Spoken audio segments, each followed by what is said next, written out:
Ela foi rejeitada por todos, vendida como fardo.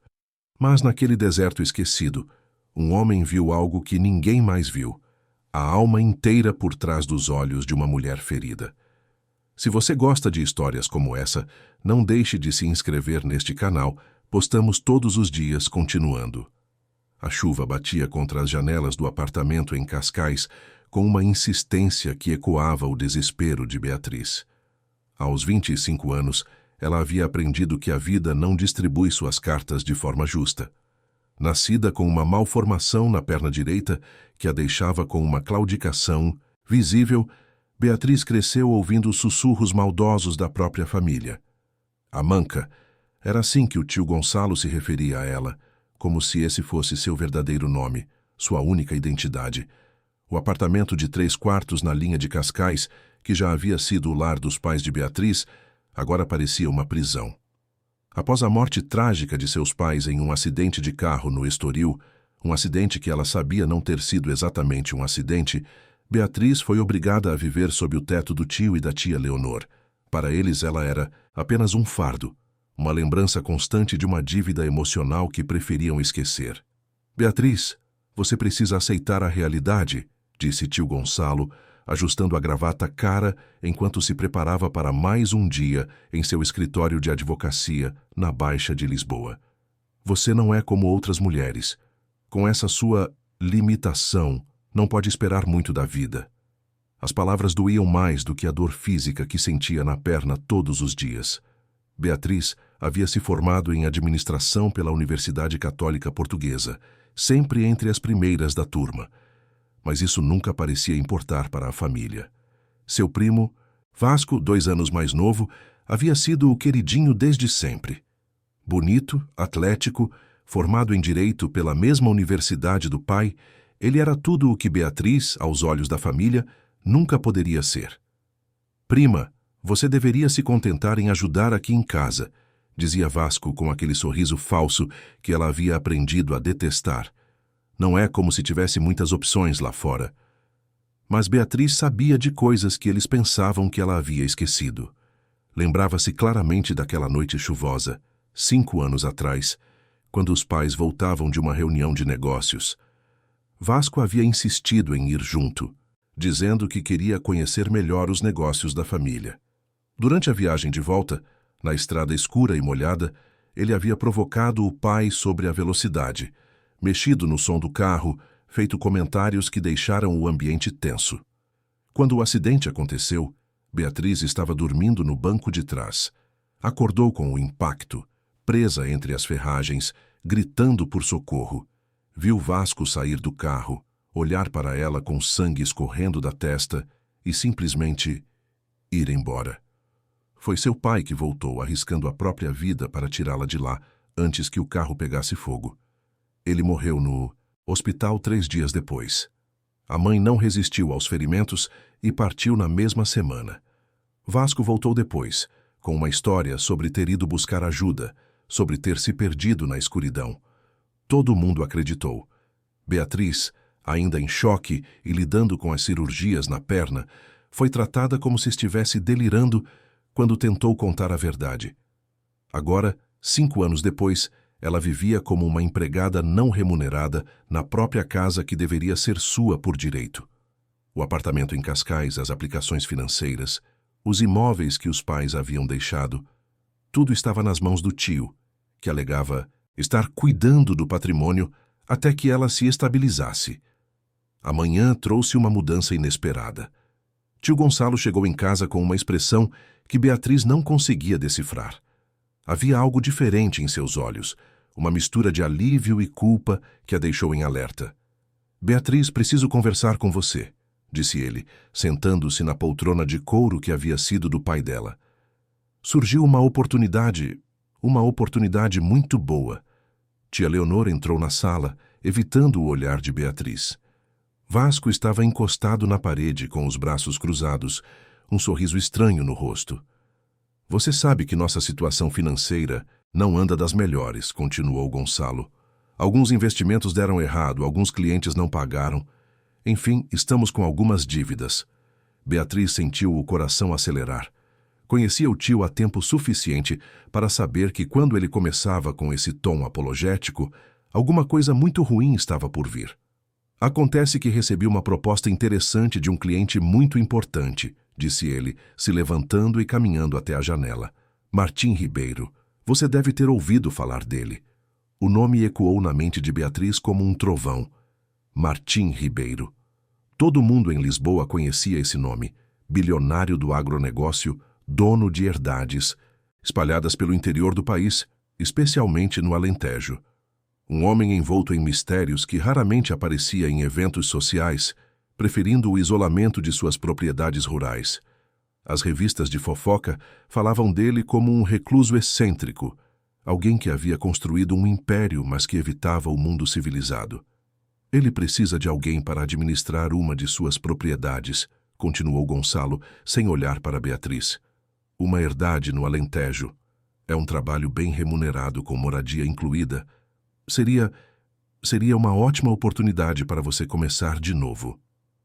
Uma oportunidade, repetiu Beatriz, sentindo a raiva começar a ferver. Ou uma forma de vocês se livrarem de mim? Não seja dramática, interrompeu tia Leonor. É uma chance de você ter independência, construir sua própria vida. Não é isso que você sempre quis? Beatriz olhou para o primo, que não conseguia esconder o sorriso de satisfação. Tudo começou a fazer sentido. Eles queriam se livrar dela, ter acesso livre ao apartamento, às contas, a tudo que por direito era dela. E se eu não aceitar? Perguntou, já sabendo a resposta. O silêncio que se seguiu foi eloquente. Vasco se adiantou. Prima, você precisa ser realista. Com suas limitações, que tipo de vida você pode ter aqui em Lisboa? Lá você terá respeito, um salário bom, uma casa só sua.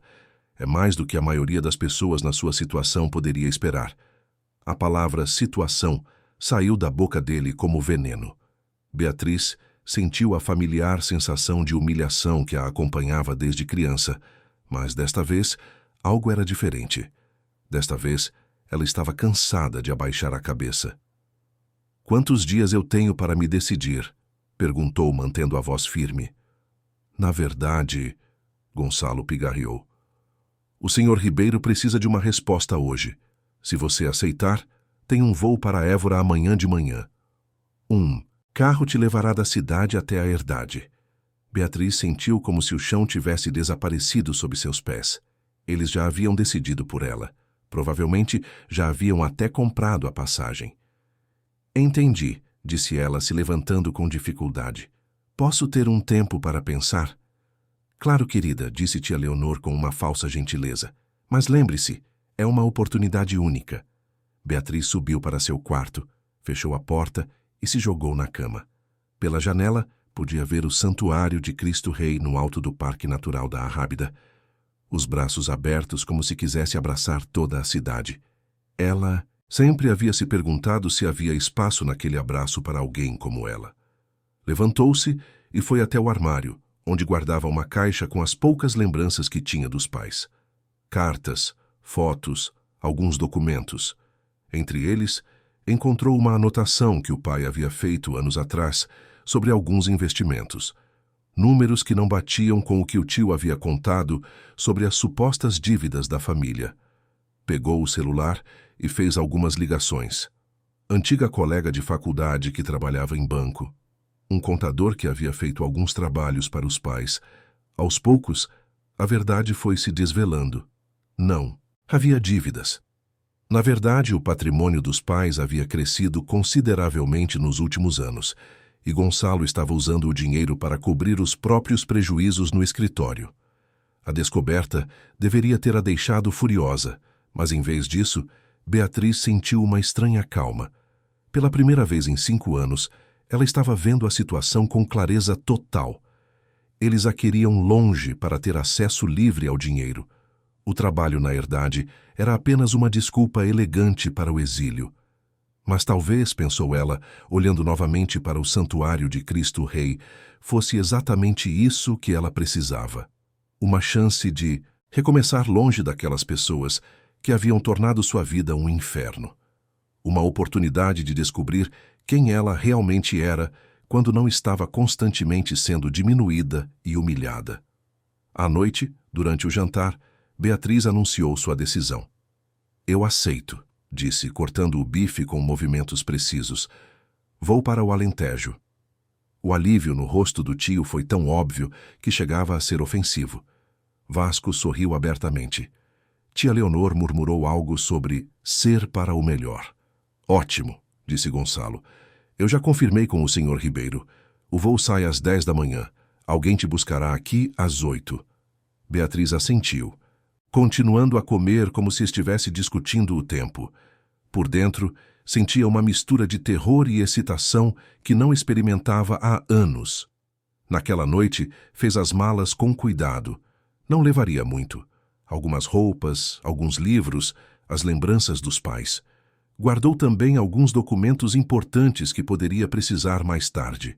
Não tinha ilusões sobre o que estava deixando para trás. Ao sair de casa no dia seguinte, sabia que provavelmente nunca mais voltaria. Na manhã seguinte, um motorista elegante tocou a campainha pontualmente às 8 horas. Beatriz desceu com 2 malas, sem olhar para trás. O tio e a tia nem se deram ao trabalho de se levantar para se despedir.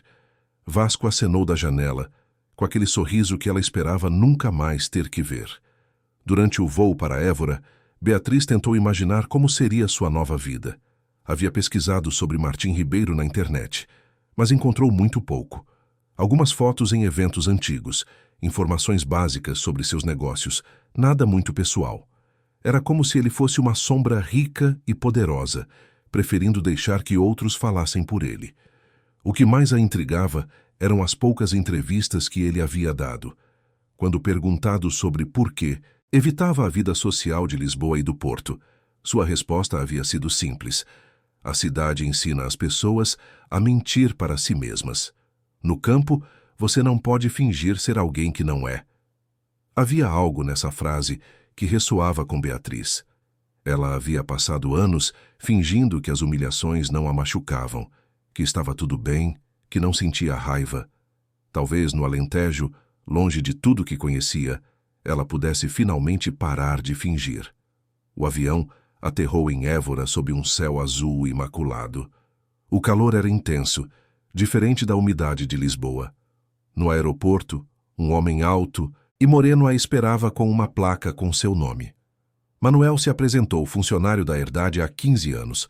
A senhorita é a nova administradora? Perguntou ele, carregando as malas com gentileza. Sou, respondeu Beatriz, ainda se acostumando com o título. Durante a viagem de 3 horas até a Herdade, Manuel foi-lhe contando sobre a propriedade. Milhares de hectares de terra, gado, plantações, uma estrutura quase autossuficiente, e sobre o patrão. Senhor Martim é um homem bom, disse Manuel, olhando pela estrada de terra que se estendia infinitamente à frente. Mas muito reservado. Não gosta de conversa fiada, não. Suporta falsidade. Se a senhorita for sincera com ele, vai se dar bem. Beatriz assentiu, observando a paisagem que mudava gradualmente ao redor deles.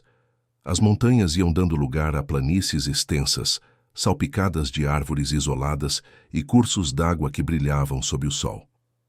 E ele sabe sobre minha perna? Perguntou, sentindo-se idiota por perguntar, mas precisando saber.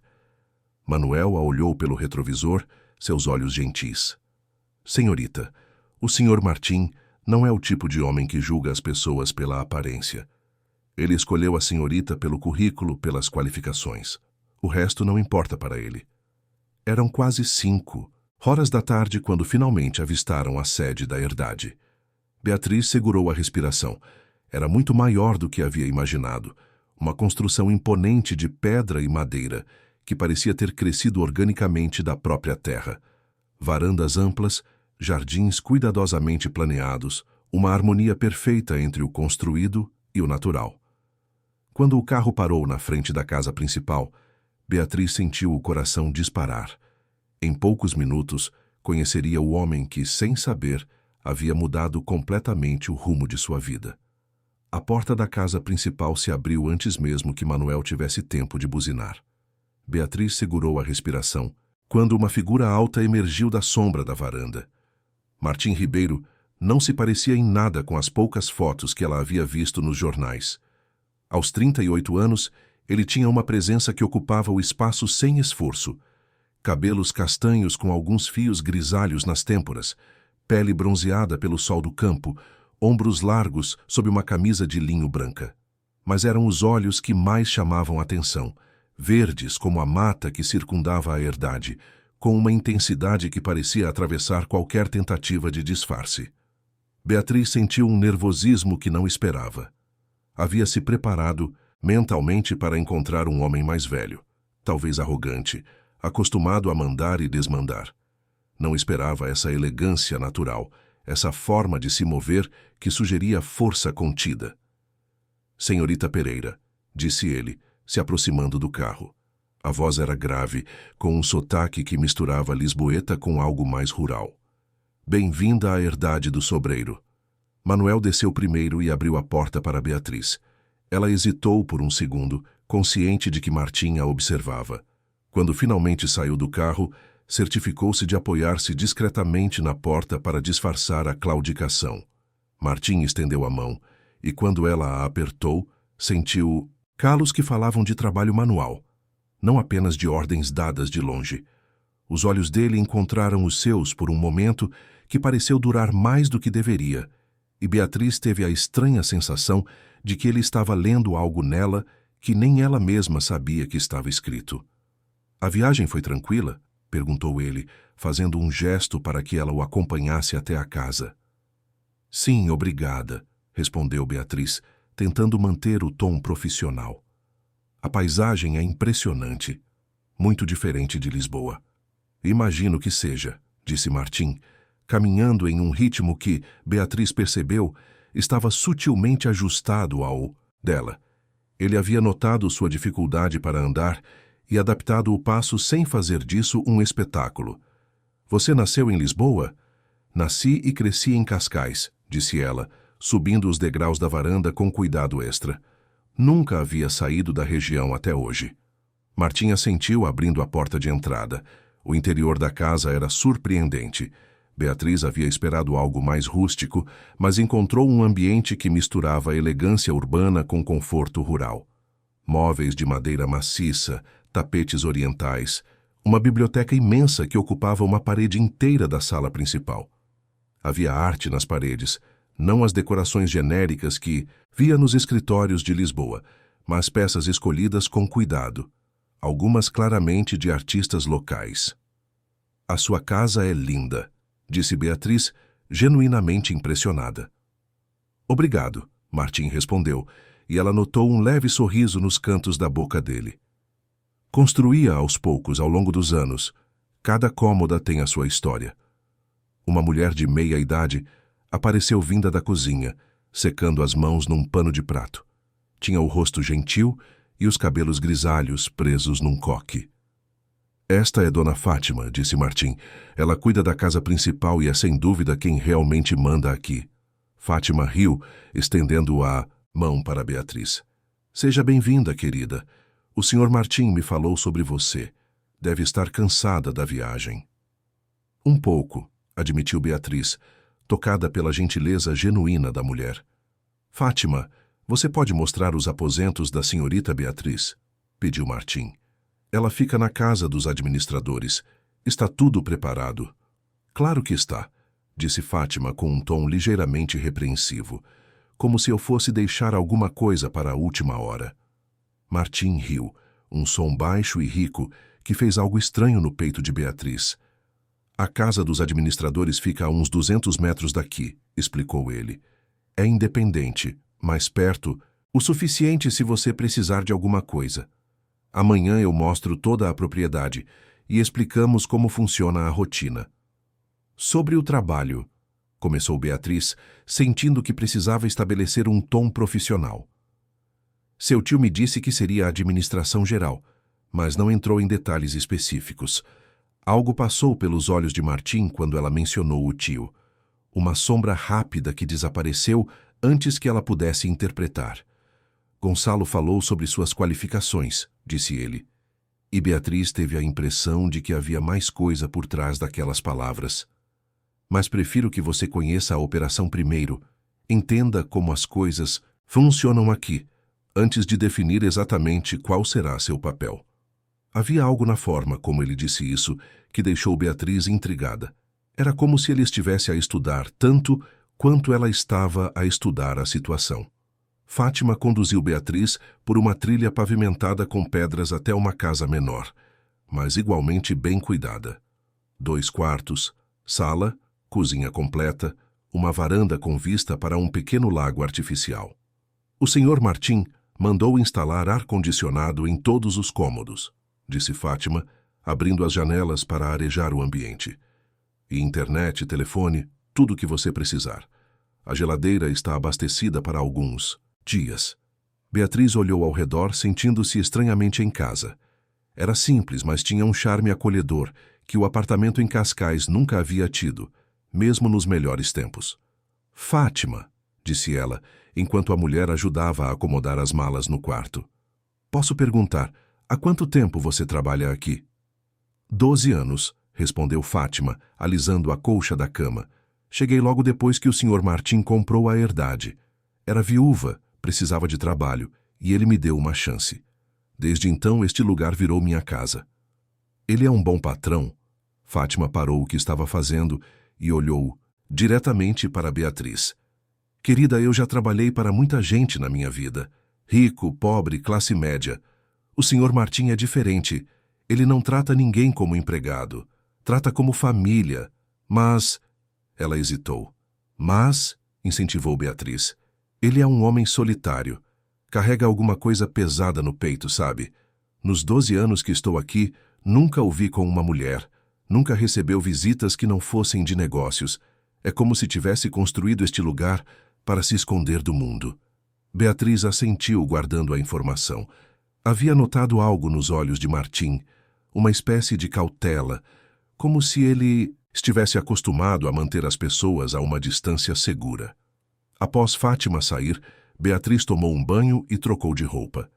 Pela janela do quarto, podia ver a casa principal iluminada. Uma figura passou pela janela da biblioteca.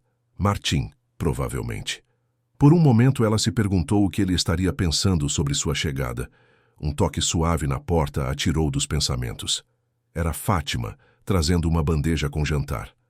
O Sr. Martim pediu para não incomodar você hoje, disse a mulher. Mas achei que poderia estar com fome. O gesto de consideração a tocou de uma forma inesperada. Há quanto tempo alguém se preocupava genuinamente com seu bem-estar? Fátima, posso perguntar uma coisa um pouco pessoal? A mulher se sentou na cadeira da pequena mesa de jantar, indicando que Beatriz podia falar à vontade.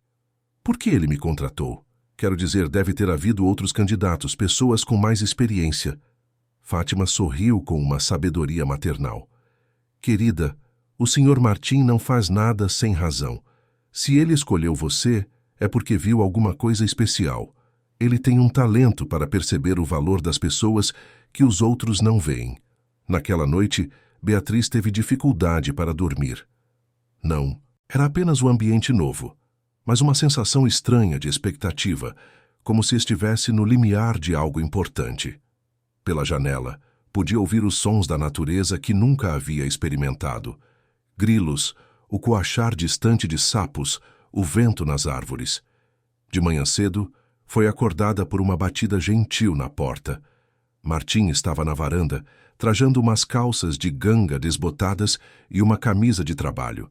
Havia algo diferente nele sob a luz do dia, mais real, menos formal. Bom dia, disse ele quando ela abriu a porta. Espero não ter acordado você muito cedo. Não, eu já estava acordada, mentiu Beatriz, muito consciente de que ainda estava de pijama. Dá-me uns 15 minutos? Claro. Enquanto isso, vou tomar um café com Fátima. Quando você estiver pronta, venha à casa principal. 15 minutos depois, Beatriz se juntou a eles na cozinha da casa principal. Fátima havia preparado um café da manhã farto, pães caseiros, queijos locais, frutas, café que cheirava como o paraíso. Primeira noite na herdade, como foi? Perguntou Martim, servindo café para ela. Diferente, admitiu Beatriz, mais silenciosa do que estou acostumada, mas boa, muito boa. Você vai se acostumar, disse ele. Depois de um tempo, o silêncio da cidade parece ensurdecedor. Após o café, Martim a levou para conhecer a propriedade. Eles caminharam primeiro até os estábulos, onde Beatriz conheceu alguns dos funcionários. Todos pareciam genuinamente respeitosos com Martim, não o tipo de deferência forçada que ela havia visto em outros lugares, mas um respeito conquistado. A herdade tem duas frentes principais, explicou Martim, enquanto caminhavam entre as pastagens: gado de corte e agricultura, milho, soja, algodão. Também temos um projeto de sustentabilidade, com reflorestamento e preservação de nascentes. Beatriz fazia perguntas, genuinamente interessada. Seu diploma em administração havia incluído matérias sobre agronegócio, mas ver tudo em funcionamento era completamente diferente. Qual seria exatamente minha função? Perguntou ela, parando para descansar a perna sob a sombra de uma árvore. Martim a observou por um momento, e Beatriz teve novamente a sensação de que ele estava avaliando algo além de suas qualificações profissionais. Para ser honesto, disse ele finalmente, eu não preciso de um administrador tradicional. Manuel cuida do gado, Fátima da casa, tenho um engenheiro agrônomo para as plantações. O que eu preciso é de alguém para coordenar tudo isso, alguém que entenda tanto de números quanto de pessoas. E você acha que eu sou essa pessoa? Acho que você tem potencial para ser, ele respondeu, e havia uma sinceridade em sua voz que a desarmou. Mas, principalmente, acho que este lugar pode ser bom para você. A frase a pegou de surpresa. Como assim? Martim se encostou no tronco da árvore, estudando o horizonte. Seu tio me falou algumas coisas sobre sua situação, disse ele cuidadosamente. Não nos detalhes, mas o suficiente para eu entender que você estava precisando de um novo começo. Beatriz sentiu a familiar onda de humilhação. O que exatamente Gonçalo havia contado? Que ela era uma coitada que ninguém mais queria? Que estava fazendo um favor ao tirá-la de casa? O que ele disse? Perguntou, tentando manter a voz firme. Martim a olhou diretamente e havia uma gentileza em seus olhos que ela não esperava. Disse que você tinha muito potencial, mas que as circunstâncias em Lisboa não estavam permitindo que você crescesse profissionalmente. Que uma mudança de ambiente seria benéfica. Beatriz piscou, surpresa. Não era bem assim que imaginava que a conversa havia acontecido. Ele disse isso? Entre outras coisas, Martim respondeu, e ela teve a impressão de que ele estava escolhendo as palavras cuidadosamente. Mas eu prefiro formar minhas próprias opiniões sobre as pessoas. Eles caminharam de volta em silêncio, cada um perdido em seus próprios pensamentos. Beatriz sentia que havia camadas naquela situação que ainda não entendia completamente. Martim parecia ser um homem que falava pouco, mas observava muito.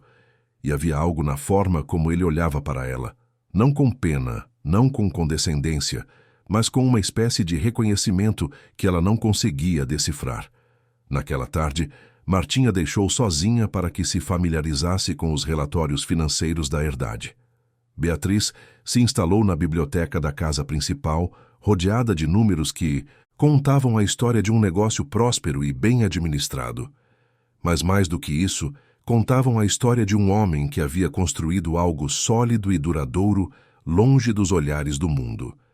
Quando o sol começou a se pôr, Martim apareceu na biblioteca com 2 chávenas de café. Como está a correr? Perguntou, sentando-se na poltrona em frente a dela. Bem, disse Beatriz, fechando o relatório que estava a ler. Você construiu algo impressionante aqui. Nós construímos, ele corrigiu. Todo o mundo que trabalha aqui contribuiu de alguma forma. A forma como ele disse nós fez Beatriz se sentir incluída de uma maneira que era nova para ela. Em Lisboa, sempre havia se sentido como uma estranha, mesmo na própria família. Aqui, depois de apenas um dia, já se sentia como se pudesse pertencer. Martim, disse ela, e foi a primeira vez que o chamou pelo nome. Posso perguntar por que você decidiu se mudar para cá? Deixar Lisboa para viver isolado no Alentejo? Ele tomou um gole longo do café antes de responder, e Beatriz viu que havia tocado em algo profundo. Às vezes, disse ele finalmente, você precisa se afastar do mundo para conseguir enxergar quem você realmente é. As semanas seguintes se desenrolaram em uma rotina que Beatriz jamais havia experimentado. Acordava cedo, antes mesmo do nascer do sol, e caminhava até a casa principal para o café da manhã. Martim sempre estava lá, estudando relatórios ou planejando o dia. Eles conversavam pouco no início, mas havia uma companhia silenciosa que se tornava cada vez mais confortável. Beatriz descobriu que tinha uma aptidão natural para coordenar as diferentes frentes da herdade. Sua formação acadêmica se mostrou valiosa, mas foi sua capacidade de ouvir as pessoas, de entender as nuances dos relacionamentos entre os funcionários, que realmente fez a diferença.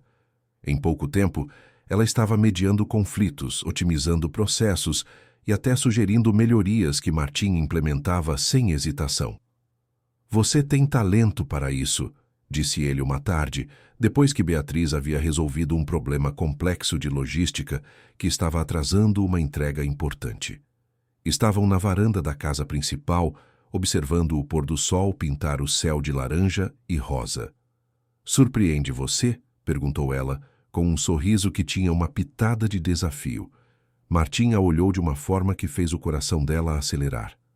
"Não", disse ele, "mas imagino que surpreenda você." Era verdade. Beatriz estava descobrindo uma versão de si mesma que não sabia que existia. Longe das críticas constantes da família, longe dos olhares de pena ou desdém que havia aprendido a esperar, ela estava a florescer de uma maneira que a surpreendia todos os dias. Mas não eram apenas as descobertas profissionais que estavam mudando sua vida. Era Martim. A presença dele, a forma como ele a tratava como uma igual, como ele pedia a sua opinião e realmente ouvia as suas respostas. Era a maneira como ele notava pequenos detalhes, quando ela estava cansada e precisava de uma pausa, quando algo a preocupava, quando ela havia feito algo particularmente bem. Uma noite, Beatriz estava a organizar alguns documentos na biblioteca quando uma tempestade chegou ao Alentejo. O vento balançava as árvores com força, a chuva batia contra as janelas como se quisesse entrar. A energia elétrica oscilou algumas vezes antes de finalmente faltar. Martim apareceu com velas e um lampião a querosene. "Acontece às vezes", disse ele, distribuindo as velas pela biblioteca. "O gerador vai ligar em alguns minutos, mas prefiro não depender dele durante tempestades muito fortes." A luz das velas transformou a biblioteca em algo quase mágico. As sombras dançavam nas paredes. Os livros pareciam guardar segredos ainda mais profundos. Beatriz continuou trabalhando, mas estava intensamente consciente da presença de Martim, que havia se instalado na poltrona próxima com um livro. "Martim", disse ela, após um longo silêncio. "Posso perguntar sobre sua família? Você nunca fala deles." Ele levantou os olhos do livro e Beatriz viu uma tensão que raramente aparecia em seu rosto. "Não há muito o que dizer", respondeu ele.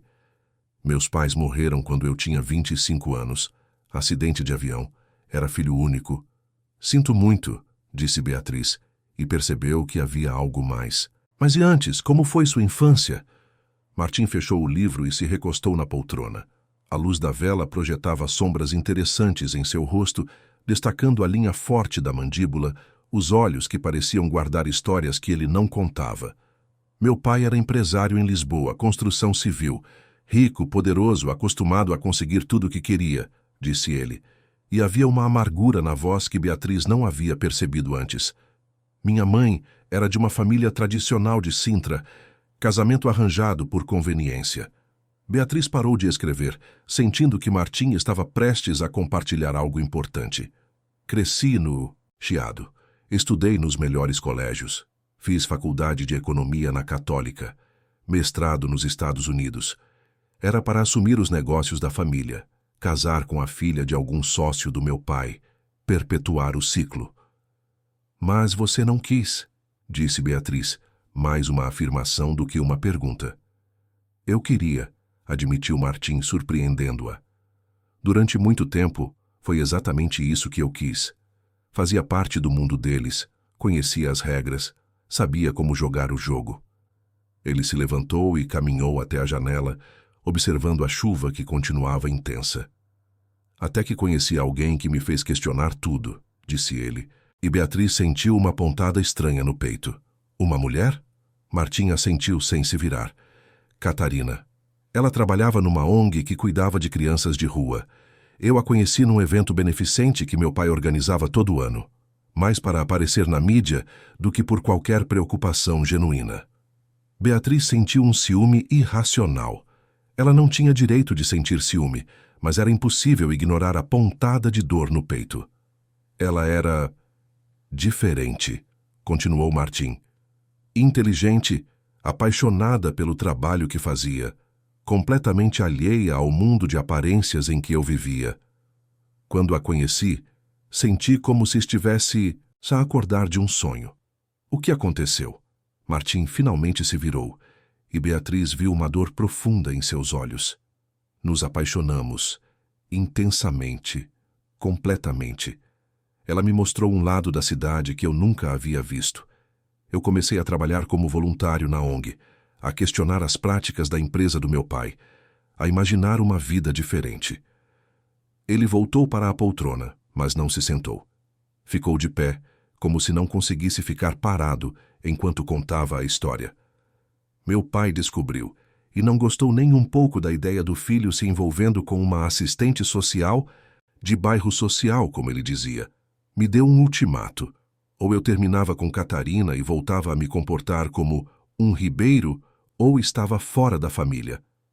E você escolheu ela, disse Beatriz, sentindo que sabia onde a história estava indo. Escolhi ela, confirmou Martim. Ou pelo menos tentei escolher. Mas meu pai não aceitou minha decisão passivamente. O silêncio que se seguiu foi carregado de tensão.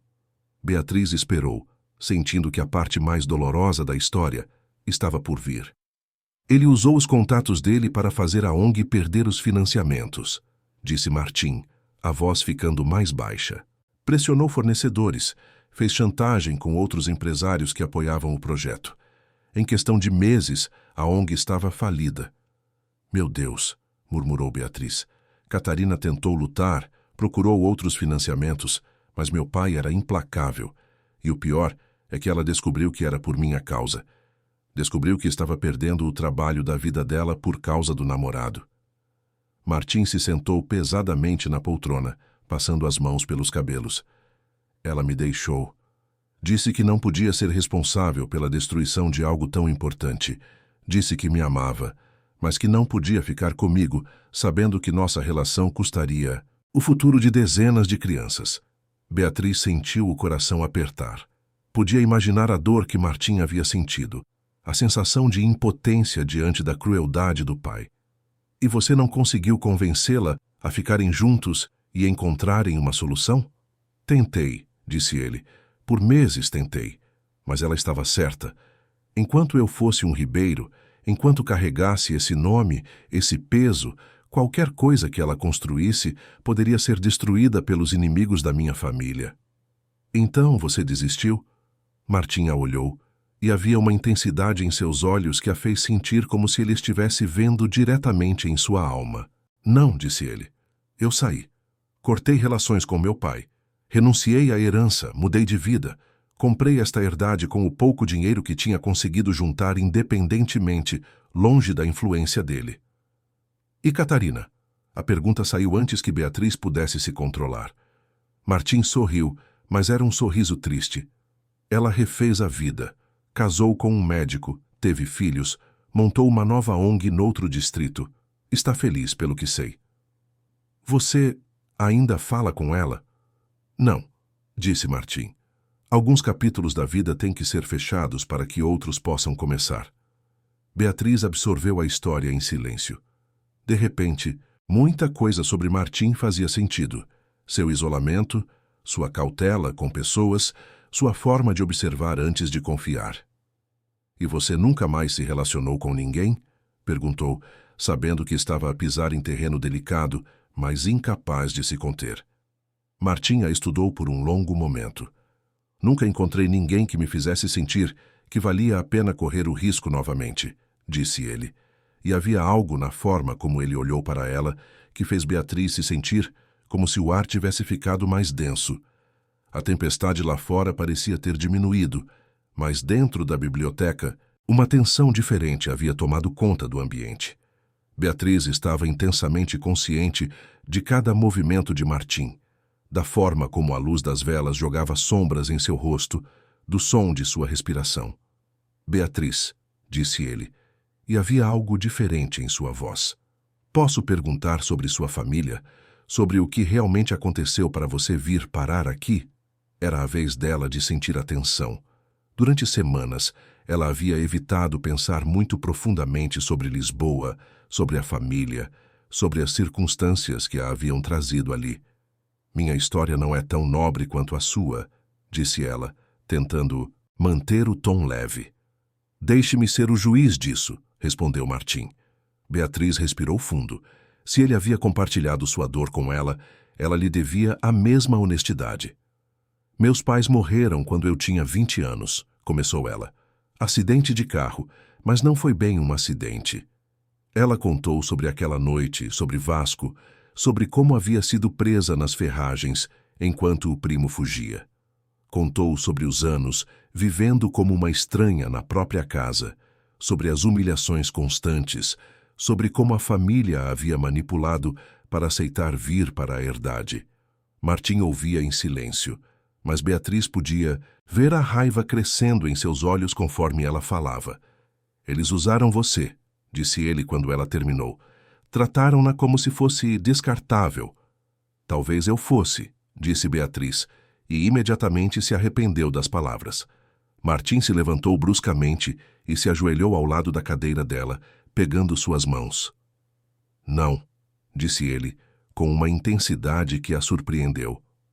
Você não é descartável. Você é inteligente, forte, capaz. Nas semanas que está aqui, você transformou não apenas a herdade, mas todas as pessoas ao seu redor. Fátima adora você. Os funcionários a respeitam. Você... Ele parou, como se estivesse prestes a dizer algo que não deveria. Eu? Incentivou Beatriz, hipnotizada pela proximidade dele, pelo calor de suas mãos. Você me fez lembrar como é se sentir vivo, disse ele, baixinho.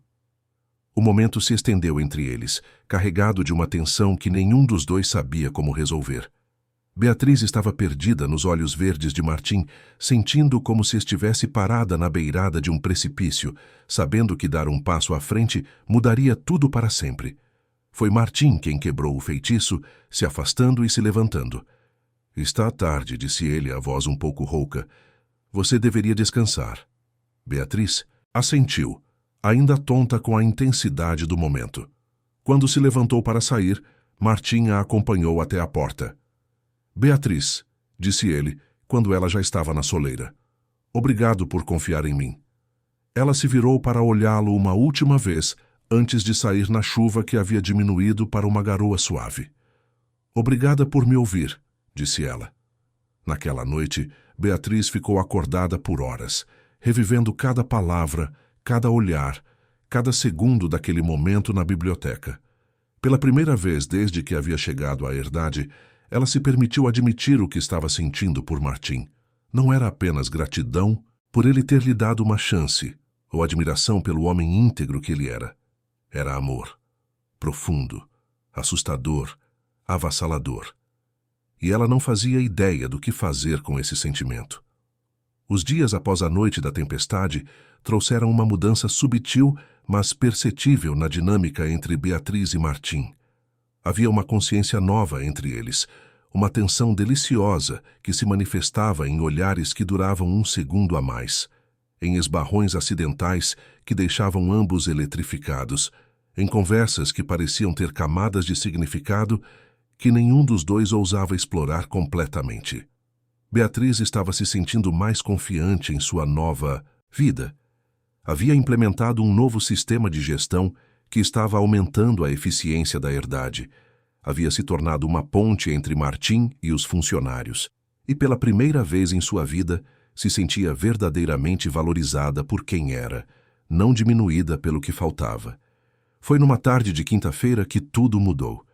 Beatriz estava no escritório da administração, trabalhando nos relatórios mensais, quando ouviu o som de carros se aproximando. Pela janela, viu 2 carrinhas pretas subindo a estrada de terra que levava à sede da herdade. Havia algo na forma como os veículos se moviam que a deixou imediatamente em alerta. Martim estava nos pastos distantes, supervisionando a vacinação do gado. Fátima havia ido à cidade fazer compras. Beatriz estava praticamente sozinha na sede. Os carros pararam em frente à casa principal e Beatriz sentiu o sangue gelar quando viu quem descia do primeiro veículo. Gonçalo, impecavelmente vestido mesmo no calor do Alentejo, ajustando o paletó com o gesto arrogante que ela conhecia tão bem. Do segundo carro saíram Leonor, Vasco e 2 homens que Beatriz não reconheceu, mas que tinham a aparência inconfundível de segurança particular. Vasco estava diferente. Mais magro, com olheiras profundas, uma barba por fazer, que não combinava com a imagem de playboy lisboeta que ele sempre havia cultivado. Havia algo desesperado em seus olhos, uma agitação que deixou Beatriz ainda mais preocupada. Ela desceu do escritório e os enfrentou na varanda da casa principal, tentando manter a compostura apesar do coração disparado. Que surpresa, disse ela, com uma frieza que surpreendeu até ela mesma. O que vocês estão a fazer aqui? Gonçalo sorriu, mas não havia nada de genuíno na expressão. Beatriz, querida sobrinha, que recessão é essa? Viemos te visitar, matar a saudade, cortar a farsa, disse Vasco se adiantando. Havia uma agressividade em sua postura que Beatriz nunca havia visto antes. Nós sabemos que você andou a mexer onde não devia. Beatriz sentiu um frio na barriga, mas manteve a expressão neutra. Não sei do que está a falar. Leonor se aproximou, tentando um tom maternal que não enganava ninguém. Beatriz, querida, descobrimos que você andou a fazer algumas investigações sobre as finanças da família antes de vir para cá. Isso não foi muito gentil da sua parte. Então era isso. De alguma forma, eles haviam descoberto que ela havia consultado as contas dos pais, que sabia sobre o dinheiro que Gonçalo estava desviando. E se eu fiz? Disse Beatriz, decidindo que não havia mais sentido em fingir. Era meu direito saber o que havia acontecido com o patrimônio dos meus pais. Vasco deu um passo à frente, e Beatriz viu um dos homens da segurança fazer o mesmo movimento. Seu direito? Disse Vasco com uma risada sem humor. Você não tem direito nenhum. Depois do que você fez, depois de como você destruiu nossa família com suas mentiras sobre o acidente. Mentiras? Beatriz sentiu a raiva explodir dentro do peito. Eu vi você me abandonar para morrer naquele carro, Vasco. Eu vi você escolher salvar sua própria pele em vez de ajudar. O rosto de Vasco ficou vermelho de fúria. Você estava a delirar, bateu a cabeça, não sabia o que estava a dizer. Chega, interrompeu Gonçalo. Não viemos aqui para religar o passado, viemos resolver o presente. Ele fez um gesto e um dos seguranças se aproximou com uma pasta de documentos. Você vai assinar estes papéis, disse Gonçalo com a frieza de um empresário a fechar um negócio. Uma procuração me dando poderes totais sobre a herança dos seus pais e uma declaração de que não tem mais interesse em questionar as decisões que tomei como responsável pelo patrimônio. Beatriz olhou para os documentos sem tocá-los. E se eu não assinar? Foi Vasco quem respondeu, e havia uma ameaça clara em sua voz. Então, vamos ter que explicar para seu patrãozinho como você realmente veio parar aqui. Vamos contar para ele sobre sua instabilidade mental, sobre como você inventou histórias sobre o acidente, sobre como sua própria família não conseguia mais lidar com suas fantasias. O coração de Beatriz disparou. Eles estavam ameaçando destruir tudo que ela havia construído ali, manchar sua reputação com Martim, forçá-la a voltar para Lisboa sob as condições deles. Martim não vai acreditar em vocês, disse ela, mas havia uma dúvida em sua voz que eles perceberam imediatamente. Tem certeza? Disse Gonçalo, sorrindo. Um homem rico e poderoso como ele, que mal conhece você há 2 meses, vai acreditar na palavra de uma mulher que a própria família considera instável? Uma mulher que foi praticamente mandada embora de Lisboa? Beatriz sentiu as pernas ficarem fracas. Eles estavam certos, por mais que ela acreditasse na conexão que tinha com Martim. Por mais que acreditasse nos sentimentos que via nos olhos dele, quanto tempo eles se conheciam realmente? Será que ele escolheria acreditar nela contra a palavra de 3 membros de sua família? 1 hora para decidir, disse Gonçalo, consultando o relógio caro. Depois disso, vamos ter uma conversa interessante com o Sr. Ribeiro. Eles se dirigiram para as carrinhas, deixando Beatriz sozinha na varanda, tremendo de raiva e medo. Pela primeira vez desde que havia chegado à herdade, ela se sentiu completamente perdida. Foi então que ouviu o som de um cavalo se aproximando. Martim apareceu na trilha, montado em seu cavalo favorito, um puro sangue castanho que se chamava Vendaval. Mesmo à distância, ela podia ver que algo estava errado pela postura tensa de Martim. Quando ele se aproximou o suficiente, Beatriz viu a expressão sombria em seu rosto. "Quem são aqueles homens?" perguntou ele, desmontando do cavalo. "Manuel me disse que chegaram 2 carros com gente de Lisboa a perguntar por você." Beatriz sentiu como se estivesse parada na beirada de um abismo. Esse era o momento da verdade. Ela podia contar a Martim o que estava acontecendo, arriscar que ele não acreditasse nela, ou podia tentar lidar com a situação sozinha. "É minha família", disse ela, decidindo pela honestidade. "Eles vieram me buscar." Algo perigoso passou pelos olhos de Martim. "Te buscar? Como assim?" Beatriz respirou fundo e contou tudo. Sobre os documentos que eles queriam que ela assinasse, sobre as ameaças, sobre como eles pretendiam usar sua suposta instabilidade mental para desacreditá-la. Martim ouvia em silêncio, mas Beatriz podia ver a raiva crescendo em sua expressão com cada palavra. "E você acredita que eu seria influenciado pelas mentiras deles?" perguntou ele quando ela terminou. "Eu não sei", admitiu Beatriz. "Nós nos conhecemos há tão pouco tempo, e eles são convincentes." Martim se aproximou dela, pegando seu rosto entre as mãos. "Beatriz, olhe para mim", disse ele, com uma intensidade que a fez esquecer de respirar. "Eu conheço você. Conheço seu caráter, sua integridade, sua força. Não existe nada que essa gente possa dizer que mudaria o que eu sinto por você." "O que você sente por mim?" perguntou ela, a voz saindo como um sussurro. "Eu te amo", disse Martim, as palavras saindo como uma confissão arrancada do peito. "Eu te amo desde aquela noite da tempestade. Talvez desde antes. E não vou deixar ninguém te machucar." Antes que Beatriz pudesse responder, os carros voltaram para a frente da casa. Gonçalo, Leonor e Vasco desceram com os seguranças logo atrás. Martim se colocou na frente de Beatriz, uma barreira protetora entre ela e a família. "Senhor Ribeiro", disse Gonçalo, tentando um tom cordial. "Que bom conhecê-lo pessoalmente. Sou Gonçalo Pereira, tio da Beatriz. Precisamos ter uma conversa importante sobre nossa sobrinha." "Não temos nada para conversar", disse Martim, sua voz baixa e perigosa. "Vocês têm 10 minutos para saírem da minha propriedade." Vasco riu, uma risada histérica que fez Beatriz perceber que havia algo seriamente errado com ele. "Que valente o herdadeiro", disse Vasco, protegendo a coitadinha da aleijada. "Você sabe que ela é doida, não sabe? Que ela inventou uma história maluca sobre mim para tentar destruir nossa família." A mudança em Martim foi instantânea e aterrorizante. Ele se lançou sobre Vasco com uma fúria que Beatriz nunca havia visto, derrubando o primo no chão com um soco que o fez cuspir sangue. Os seguranças se moveram, mas pararam quando ouviram o som de cavalos se aproximando rapidamente. Manuel e mais 5 funcionários da herdade chegaram montados, todos armados, claramente alertados por alguém sobre a situação. "Tem algum problema aqui, patrão?" perguntou Manuel, a mão descansando no cabo da arma. Martim se levantou, ajudando Vasco a ficar de pé com uma gentileza falsa. "Nossos visitantes estavam justamente a sair", disse ele, limpando o sangue dos nós dos dedos. Gonçalo entendeu que a situação havia mudado completamente. Eles estavam em território inimigo, superados em número e sem vantagem alguma. "Isto não acabou", disse ele para Beatriz, tentando manter alguma dignidade.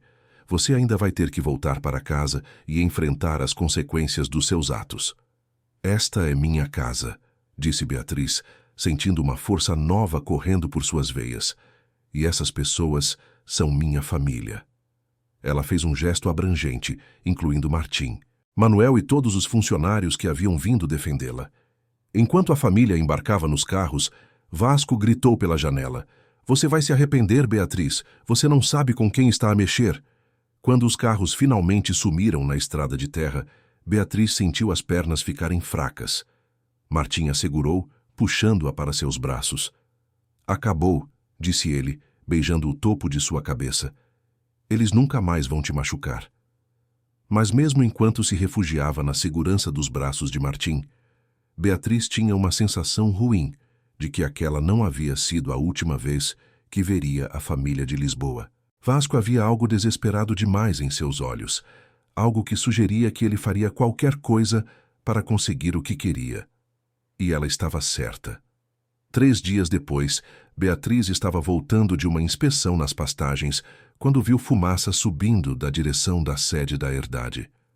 Seu coração disparou enquanto ela acelerava o passo, ignorando a dor na perna. Quando chegou mais perto, viu que não era a casa principal a pegar fogo, mas um dos galpões de feno. Martim e vários funcionários lutavam para controlar as chamas, usando mangueiras e baldes numa corrida desesperada contra o tempo. "O que aconteceu?"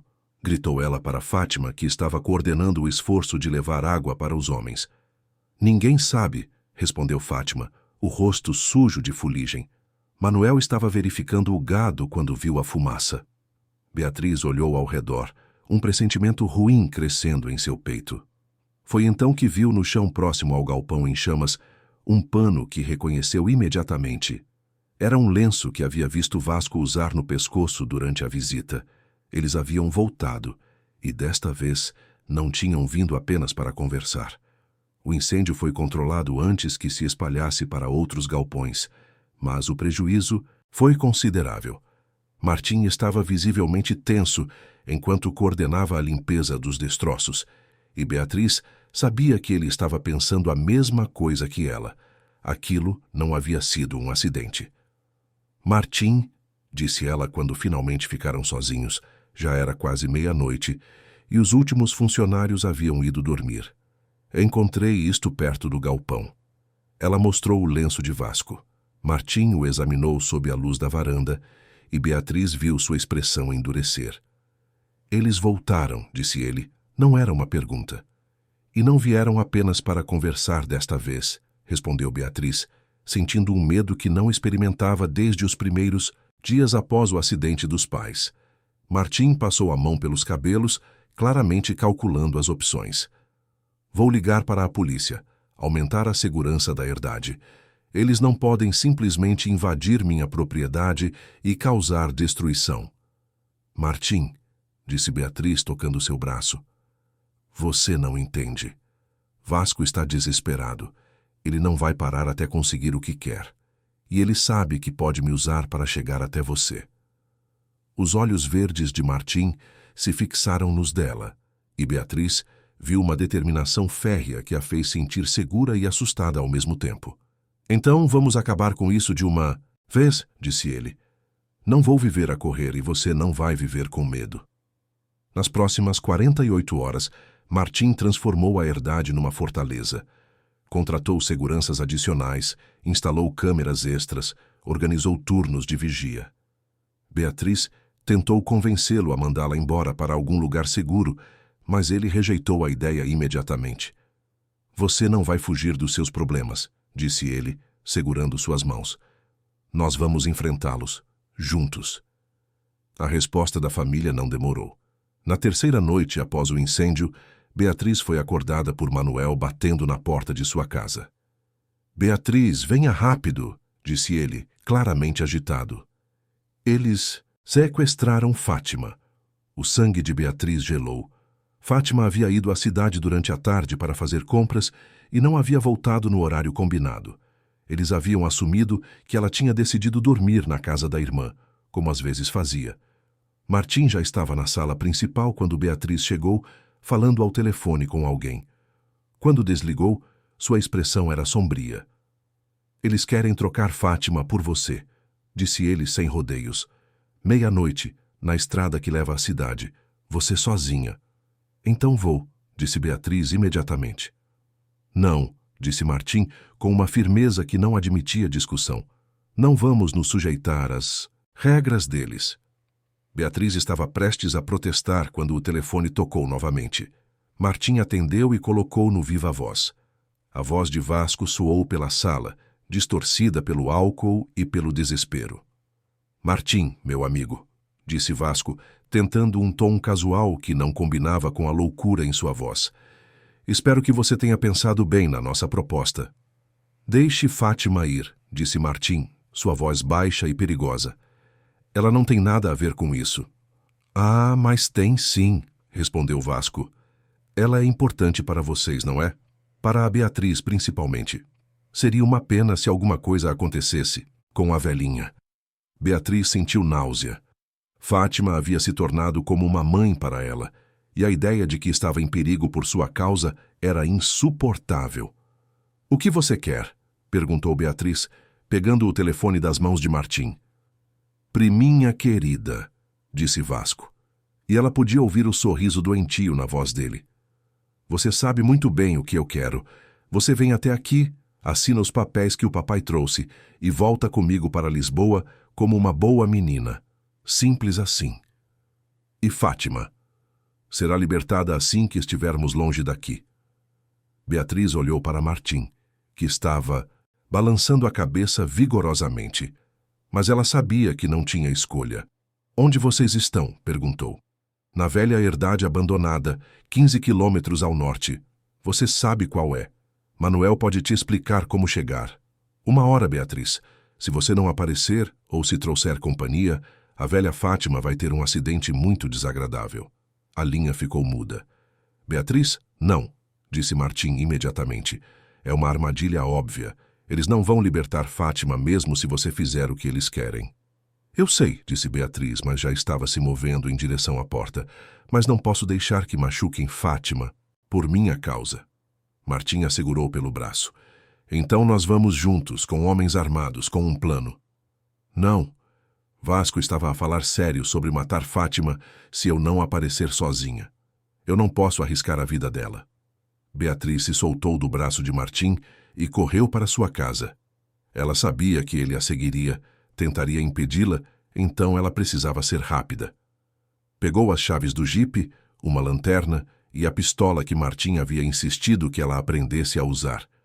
Quando saiu de casa, Martim estava esperando na varanda com 2 cavalos selados. Se você vai, eu vou também, disse ele, com uma determinação que não admitia discussão. Martim, eles vão matá-la se virem você. Eles vão tentar te matar de qualquer forma, respondeu ele, subindo no cavalo. Pelo menos assim você tem uma chance. Beatriz sabia que era inútil discutir, e no fundo estava aliviada por não ter que enfrentar aquilo sozinha. Eles cavalgaram em silêncio pela estrada de terra, Beatriz tentando ignorar a dor crescente na perna e o medo que apertava seu peito. A herdade abandonada que Vasco havia mencionado pertencera a um vizinho que havia falido anos atrás. Era um lugar isolado, perfeito, para os propósitos sinistros da família. Quando se aproximaram da propriedade, Martim fez sinal para pararem. Vamos deixar os cavalos aqui e continuar a pé, sussurrou ele. Quero ver a situação antes de nos mostrarmos. Eles se esconderam atrás dos restos de um celeiro e observaram a casa principal. Havia luz em 2 janelas e Beatriz podia ver as silhuetas de pelo menos 3 pessoas lá dentro. Ali, disse Martim, apontando para um galpão menor. Tem alguém lá também. Beatriz olhou e viu uma figura sentada numa cadeira, as mãos aparentemente amarradas. Fátima. Vou até lá libertar Fátima, sussurrou. Martim. Você entra pela frente e mantém a atenção deles. É muito arriscado, protestou Beatriz. É a única chance que temos, disse Martim, beijando rapidamente seus lábios. Confie em mim. Beatriz esperou Martim se posicionar antes de se dirigir à entrada principal da casa. Quando bateu na porta, Vasco abriu imediatamente como se estivesse esperando. Priminha! disse ele claramente embriagado. Que pontual! Entre, entre! O interior da casa abandonada cheirava a mofo e álcool. Gonçalo estava sentado numa cadeira velha, os documentos espalhados numa mesa improvisada. Leonor estava encostada numa parede, fumando nervosamente. Beatriz, disse Gonçalo, tentando manter um tom de normalidade. Ainda dá tempo de resolvermos isso de forma civilizada.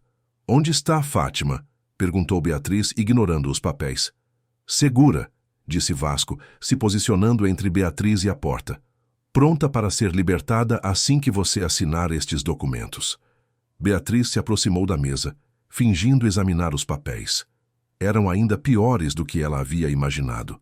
Não apenas uma procuração, mas documentos que a declarariam mentalmente incapacitada, transferindo todos os direitos sobre sua herança para Gonçalo.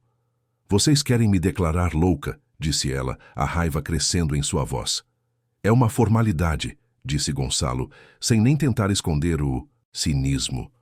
Depois do que você passou, depois das fantasias sobre o acidente, é natural que sua estabilidade mental seja questionada. Foi então que Beatriz percebeu algo nos olhos de Leonor. Culpa, medo, alguma coisa que a mulher estava a lutar para esconder. Leonor, disse Beatriz, se virando para a tia. Você sabe a verdade sobre o acidente, não sabe? A reação de Leonor foi imediata. Ela quase deixou o cigarro cair, os olhos se arregalando de medo. Não sei do que você está a falar, disse ela, mas a voz tremeu. Você estava lá, continuou Beatriz, as peças se encaixando na sua mente. Você viu Vasco me abandonar. Você viu ele mentir sobre ter ido buscar ajuda. Cala a boca! Gritou Vasco, se aproximando ameaçadoramente de Beatriz. Não importa o que aconteceu. O que importa é que você vai assinar esses papéis e acabar com essa palhaçada. Mas Leonor estava desmoronando. Anos de culpa e segredos estavam finalmente encontrando uma saída. Eu vi, ela disse baixinho, lágrimas começando a escorrer pelo rosto. Eu vi você sair do carro e deixar ela lá. Vi você voltar sozinho e mentir sobre ter procurado ajuda. Leonor, rugiu Gonçalo, mas era tarde demais. Ele estava com ciúmes, continuou Leonor, as palavras saindo como uma confissão. Ciúmes de como seus pais te amavam, de como você era inteligente, talentosa. Ele sabia que eles estavam pensando em deixar mais da herança para você e não conseguia suportar. Vasco se lançou sobre a mãe, mas Beatriz se colocou no caminho. Ele a empurrou violentamente e ela caiu, a perna machucada batendo contra uma cadeira. Foi então que Martim explodiu pela porta dos fundos, Fátima ao lado dele, livre das amarras. Não toque nela, rugiu Martim se lançando sobre Vasco. Os dois homens rolaram pelo chão trocando socos. Gonçalo tentou intervir, mas Fátima, com uma agilidade surpreendente para sua idade, o empurrou, fazendo-o tropeçar e cair. Beatriz se levantou com dificuldade, a pistola na mão. Quando Vasco conseguiu se livrar de Martim e pegou uma faca que estava na mesa, ela não hesitou. Pare! Gritou apontando a arma para o primo. Vasco parou, a faca na mão, os olhos selvagens fixos nela. Você não vai atirar na própria família, disse ele, mas havia incerteza em sua voz. Família? Disse Beatriz, a pistola firme em suas mãos. Família não abandona você para morrer. Família não passa anos te humilhando e diminuindo. Família não tenta te declarar louca para roubar sua herança. Foi então que escutamos as sirenes se aproximando. Martim havia ligado para a polícia antes de saírem da herdade, dando instruções específicas sobre onde encontrá-los. Vasco olhou ao redor, percebendo que estava encurralado. Num último gesto de desespero, se lançou em direção a Beatriz, a faca levantada. Beatriz atirou. A bala pegou Vasco no ombro, fazendo-o girar e cair. A faca voou longe e ele ficou no chão, gemendo e segurando o ferimento. Quando a polícia chegou, encontrou uma cena que contava a história por si só. Gonçalo tentou manter a versão de que estavam apenas tentando ajudar uma sobrinha mentalmente instável.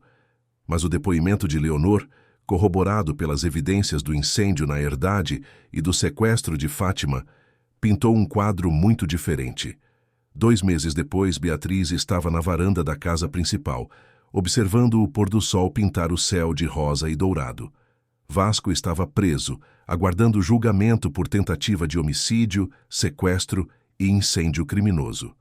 Gonçalo havia perdido a licença para advogar e enfrentava acusações de fraude financeira. Leonor, em troca de seu depoimento, havia recebido uma sentença suspensa e estava fazendo terapia numa clínica no Porto.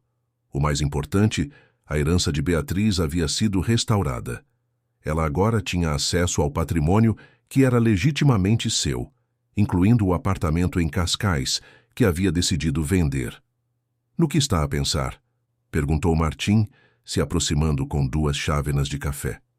"Em como tudo mudou", disse Beatriz, aceitando o café e se encostando nele. "Em como uma decisão que parecia tão assustadora na época acabou me trazendo para casa." "Esta é sua casa", disse Martim, beijando o topo de sua cabeça. "Sempre foi desde o momento que você chegou aqui." Beatriz sorriu, pensando em como era verdade. A herdade do sobreiro havia se tornado mais do que sua casa. Era o lugar onde ela havia descoberto quem realmente era, onde havia encontrado sua força, onde havia aprendido o que era ser amada por quem ela era, não apesar de suas limitações. "Martim", disse ela, se virando para olhá-lo, "tem uma coisa que eu preciso te contar." "Qualquer coisa", disse ele, com aquele sorriso que ainda fazia o coração dela acelerar. "Eu te amo", disse ela, as palavras saindo fáceis e naturais. "Completamente, irrevogavelmente. Você me salvou não apenas deles, mas de mim mesma." Martim colocou a chávena de lado e puxou Beatriz para seus braços. "Você se salvou", disse ele, antes de beijá-la com uma paixão que continha todas as palavras que não precisavam ser ditas. "Eu apenas tive a sorte de estar aqui quando você decidiu parar de se esconder." 6 meses depois, eles se casaram numa cerimônia simples na própria herdade, com Fátima como madrinha e Manuel como padrinho.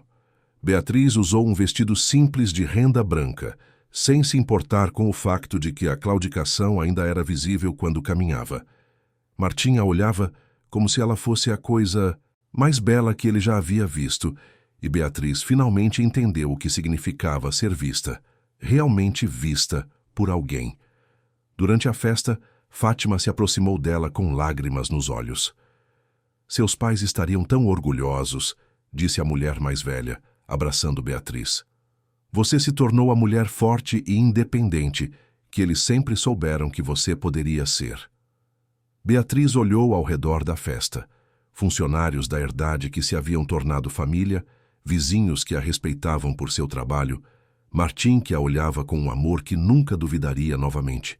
E soube que Fátima estava certa. Ela havia encontrado seu lugar no mundo, não apesar de suas cicatrizes, mas por causa delas. Cada dificuldade que havia enfrentado, cada humilhação que havia suportado, cada momento de dor que havia vivido, tudo havia contribuído para moldá-la na mulher que era agora. E quando Martim a puxou para dançar sob as estrelas do Alentejo, Beatriz soube que havia finalmente encontrado o que havia procurado a vida inteira, sem nem saber. Um lugar onde podia ser completamente ela mesma, amada não apesar de suas imperfeições, mas incluindo elas. A música tocava suave na noite morna, e Beatriz dançou com o homem que havia lhe ensinado que ela nunca havia sido quebrada, apenas esperando pelo momento certo para descobrir sua própria força. E enquanto dançavam, com as estrelas como testemunhas e a vastidão do Alentejo como cenário, Beatriz finalmente entendeu que algumas histórias só podem ter final feliz depois que você para de tentar ser alguém que não é e abraça completamente quem você sempre foi destinada a ser. Anos depois, quando contava sua história para as filhas que teve com Martim, Beatriz sempre terminava da mesma forma. Às vezes, o que parece o pior momento da sua vida é apenas o universo te empurrando na direção do seu destino. E olhando para a vida que havia construído, a herdade próspera, o marido que a amava incondicionalmente, as filhas que cresciam sabendo que eram amadas exatamente como eram, a comunidade que havia ajudado a criar, Beatriz sabia que cada cicatriz havia valido a pena.